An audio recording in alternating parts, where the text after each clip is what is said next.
Hey everyone, my name is Arde. I'm from Temple Balls, the lead vocalist of that band, and you're watching GRIMM TV.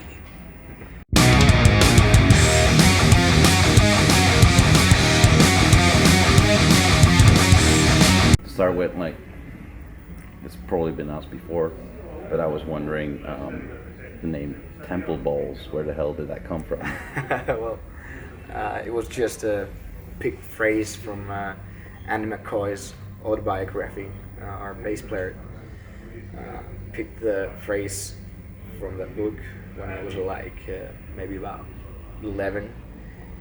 He didn't know what did it mean or anything. It just sounded cool, so he wanted to put a band together, which would be named Temple Balls. That's pretty much it. It's just we were actually about to change the name before we released our first album, but it wouldn't been us if we had changed the name, so we decided to keep it that way. Yeah, well, it has a certain ring to it. yeah, exactly. It's recognizable, I would say. Yeah. Your music is all about hard rock, touch of glam, stuff like that. Where do you get your main influences from? Well, mainly from metal music, right? Because we all are big metal heads. We all have, of course, we have our own personal influences and bands, artists that we like, genres. They vary with each and every member. But yeah, mainly we are trying to focus on listening to every kind of music, but mainly from old metal bands and new metal bands. So I think that we are progressing into maybe more metallish style, if I would say. A little bit heavier. Yeah. A little bit heavier. Yeah. Last year you released a new album. Yeah. From what I saw, it was received pretty good. Mm-hmm. Yeah. We had tons of great reviews, especially in Finland and in Japan. They loved us. Burn magazine. Oh yeah. Damn. It was good. And also what I noticed, it had a good response on media, on web signs and on papers, and I think that our fans loved it too. When I compare the first album to the second album, it sounds different. The first is more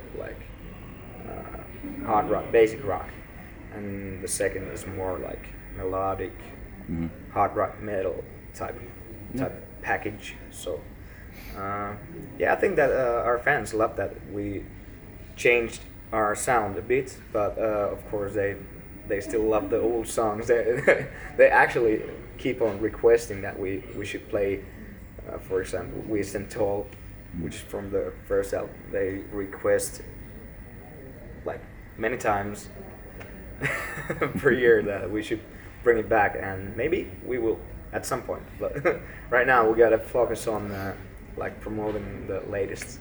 Yeah, of course. Yeah. You've also been touring quite much last year. Mostly with Sonata. Yeah. How did that happen to come and get together? Oh, well, I think it all started quite a few years ago. We actually asked from Pasi Kauppinen, the bass player of Sonata, if they had maybe just a couple of shows that we could attend to be a warm-up band. Mm-hmm. So eventually things went on and on. So our management was in contact with the band, Sonata Arctica, and their booking agency and their management stuff. So yeah, it just went on and on. Firstly, we were about to do a couple of shows maybe, and then we were discussing about doing the whole EU tour together with them. So we were quite happy that it all worked out. Yeah, I'm guessing it was quite a big experience for you guys. Oh yeah, definitely. It was like almost 6 weeks in a row, and we started from Finland. We did like 4 shows and then continued touring all around Europe, and it was so much fun. I can tell you that. And it's still going on. Because it's like when you go to city by city, and when you get to play to like in a new country, for example, it varies. Like somewhere else could be like they're super wild during the whole show, you know, and then somewhere else it's like they're more quiet type. For example, in Finland, they're quiet, or they don't move that much during the show. But after our show, like at the merch desk, there's like lineup for like people like to get a photo, get an autograph, or buy some CDs, buy some caps, T-shirts, etc. It's like funny how it like depends where you're playing, how people react. But overall, they've been reacting really good to you. Definitely. We have gathered a big bunch of new fans. Well, that's good. Yeah. And have you hang out with the Sonata Arctica guys? Or? Oh yeah, definitely. Like during the whole tour, we went running together, and we went to see Venice, for example, when we were in Italy, and yeah, it's been fun to hang out with them. Nice people, very nice, and we quite really big appreciate. Names, so. Yeah, we really appreciate them to like. Take you under their wing. Yeah, exactly. They've been so nice to us. Not like every headliner would be like that way. I know some bands wouldn't be that way, but yeah, luckily they are nice fellas. That's good. Yeah. Since you've toured so much, I'm guessing there's quite some like crazy stories and stuff happening. Anything that springs to mind? Well. That you can't share. Let's say the 3 days were like the hardest part of the tour. Let's leave it there. But yeah, it was like in some cities it was like so much that, or I mean, we had so much less time than we usually have to do our sound checks and all. For example, I would say that in Sofia, Bulgaria, when we played there on a tour with Sonata, it was like we only had like 10 or 15 minutes to put our stuff together on stage and do the sound check or line checks and all, and we managed to do so, and the house was fully packed, and the show was like one of the best that we have ever had. So it was that also was quite crazy, crazy experience. No crazy like Spinal Tap moments that happened. Ooh, many times. Like we have maybe 36 shows. On 30 of them. Maybe even on all of them. But yeah, I can't like remember exactly what happened. But anyway, like most of the nights had some Spinal Tap moments. Yeah, it's always that way. I think it's always that way, even with the biggest bands. on earth. They still happen. Yeah. Though the biggest bands, it gets a little bit like caught by the whole crew around them. Mm-hmm. Yeah, So exactly. they're a bit more safe of those. Yeah, exactly. But when you gotta do a tour without like any kind of crew, no, I don't mean like any crew. Yeah, but like you know, just minimal. Yeah, exactly. Everything could happen. You said earlier that it really depends, like from place to place, how people react and stuff. Yeah. I saw it on the Rocks that at some point they threw a bra on stage and stuff. Yeah. Is that something that happens regularly? Well, not regularly, but yeah, Or panties? panties. Yeah, we have had those like a couple times, but it's not like weekly or monthly. Every once in a while, yeah, something like that happens. Now, after you wrap up this tour with Sonata, you're going on the tour with Shiraz Lane and Block Buster. Yeah, are you looking forward to that? Yeah, yeah, nice fellas. Like, I used to play bass in Shiraz Lane for a brief time, and I've been to cover gigs with Block Buster guys, and we have done like shows together previously with both the bands, and I think it's gonna be an awesome ride. It's almost 2 weeks, and a show every night. Gonna be a lot of fun. Is there any like plays that you're like really looking forward to play? Well, of course the new cities that we haven't been to so far, but I'm really excited to get back to the cities that we have played before. For example, on the Sonata tour, and for example, I'm looking forward to get back to Tilburg because I saw some fans writing that they already purchased their tickets to the show, and Belgium as well. Germany, yeah, definitely looking forward. For those that didn't catch you now on your tour through Europe, could you like sell yourself a bit? What can people expect from a true Temple Ball show? It's sweaty, it's loud. It's sweaty, it's loud. It's sweaty, it's loud. We always have fun on stage, and we like to show that to people.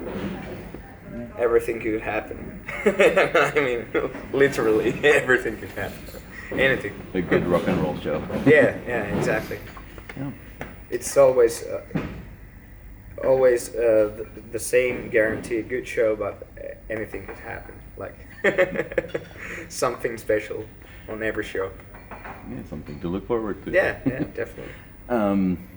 While you're touring like for a longer time or like having shows every single day, what do you kind of like need to keep it going? Because every show asks quite some energy of you. Well, a good amount of sleep. Yeah, sleep is something they always say. Like, yeah, I need sleep. Sleep, water. We need beer. We totally need it. Every once in a while, at least. Proper sleep. I would say that's the most important thing, because unless you don't get any sleep, it's like you look like a zombie. Yeah, it looks like rock and roll, heavy metal. Yeah, but it might not sound that way after all. While you're on the road with the band, crew, whatever, is there any kind of music that is like for you like the perfect for like a road trip? To be on the that road? we like to listen to. Yeah.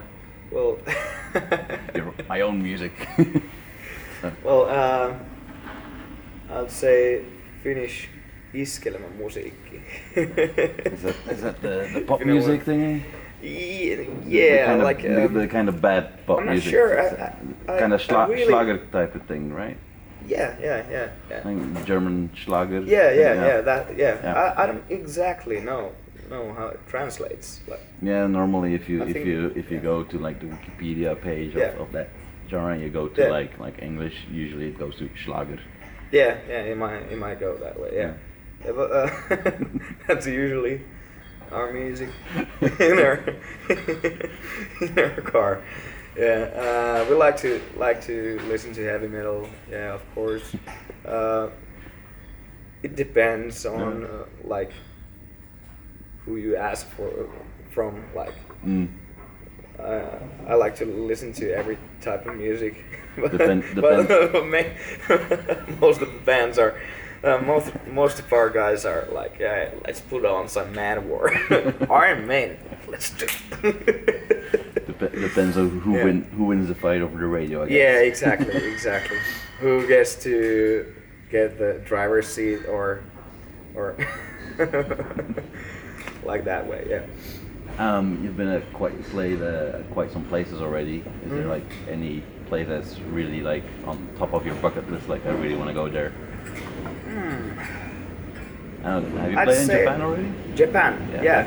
Yeah. We played there 2018. No, 17. 18? I cannot remember. I know that quite often. Exactly, Quite we often played the there. bands haven't played it there. was a showcase called Loud Metal Mania. Okay, yeah. We played in Duo Music Exchange in Shibuya. It was like pretty close to Shibuya Crossing. Yeah, quite Nice quite venue and nice staff there as well. Yeah, quite often when a band hasn't played in Japan yet, that's quite often like one of the answers. Like Exactly. Yeah. Well, we would love to tour, like to do an actual tour in Japan. It was only one show, so we still want more. So, there's no like special venues, but in Finland, for example, we always like to go back to Lutakko in Jyväskylä. It's always like it's nice. It's a nice place. We always have a good crowd there, and the facilities are really good. Actually, last night's venue when we were in Lahti, Sibeliustalo, it was really nice. It's not like every show you get an after show sauna, for example. It was like heaven on earth. Really good. For Finns, that's quite important. Yeah. Yeah, but there's like many venues that we want to go back. There's no venues that we don't want to get back. I think so. At least, yeah. Through like the EU tour and stuff, do you have any like concrete plans already for this year? Are you already, for instance, working on new music?